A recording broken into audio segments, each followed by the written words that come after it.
साधु सुंदर सिंह एक दिन ट्रेन में छोटी बाइबल अर्थात नया नियम बांट रहे थे। कुछ लोग वहां पर उनका विरोध करने लगे और उन्होंने साधु सुंदर सिंह को मारा। साधु सुंदर सिंह को मारकर उन्होंने बाइबल ली और बाइबल पकड़कर, जो बाइबल वो बांट रहे थे, उस बाइबल को पकड़ा और गुस्से में उस बाइबल को मरोड़ दिया, फाड़ने लगे और उन्होंने उस बाइबल को ट्रेन के बाहर फेंक दिया।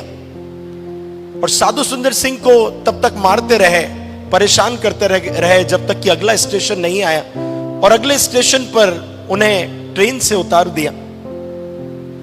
साधु सुंदर सिंह प्रभु से बहुत प्यार करते थे। उन्होंने अपनी सेवकाई नहीं रोकी, वे अपनी सेवकाई करते रहे।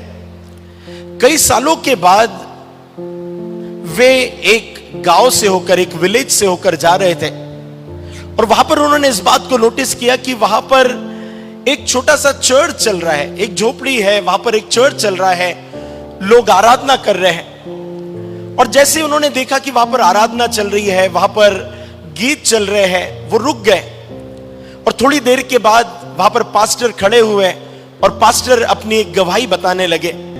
अपने जीवन में बहुत हार गया था, मैं बहुत निराश हो गया था, मुझे कोई प्यार नहीं करता था और ये बात मेरे दिल में घर कर गई कि मुझे कोई प्यार नहीं करता है और मैं इतने प्रेशर में था कि मुझे लगा कि अब मुझे सुसाइड कर लेना चाहिए।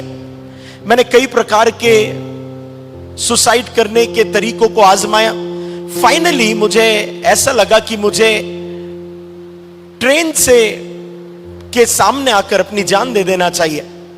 और एक दिन मैं पूरा मन बनाकर, अपना मूड बनाकर निकला और जब मैं उस ट्रेन की पटरी पर सुसाइड करने के लिए मैं जा रहा था और मैं उम्मीद कर रहा था कि अब ट्रेन आएंगी, वो मुझे, मेरा उससे एक्सीडेंट होगा और मैं मर जाऊंगा, बहुत तुरंत मेरे प्राण निकल जाएंगे। और मैं उस ट्रेन की पटरियों पर चल रहा था और चलते चलते मेरे पैरों से एक पुस्तक टकराई और जैसी वो पुस्तक टकराई मैंने उसे उठाया और मैं उस पुस्तक को पढ़ने लगा। ट्रेन आने का समय होने वाला था और ट्रेन अब आएगी और मुझे मरना है, मगर जैसी मैंने उस पुस्तक को उठाया, उस पुस्तक में ऐसी बातें लिखी थी जहां पर मुझे लगा कि मुझे इसे पढ़ना चाहिए। मैं अगली ट्रेन से कट जाऊंगा मगर मैं उससे पहले इसे पढ़ लेता हूं। वे साइड में हटे, उन्होंने वो बाइबल पढ़ना चालू किया। वो पुस्तक जो गिरी थी वो एक बाइबल थी।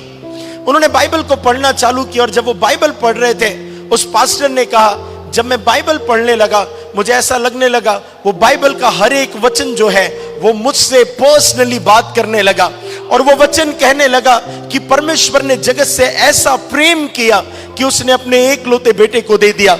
जिस प्रेम को ना पाने के कारण मैं मरने वाला था, जिस प्रेम की आस के कारण, जिस निराशा के कारण मैं मरने वाला था, वो प्रेम मुझे उस बाइबल में मिलने लगा और मैंने अपने मरने का प्लान कैंसिल किया और आज मैं प्रभु की सेवा कर रहा हूं।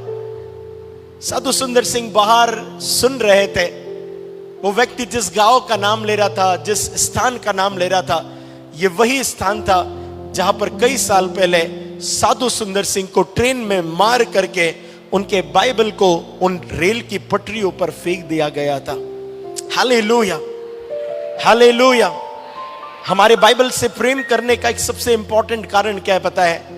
कि वो कल और आज जिंदगी भर, हर पल, हर सीजन, हर समय में वो प्रभु का वचन हमसे बातचीत करने लगता है। हालेलुया।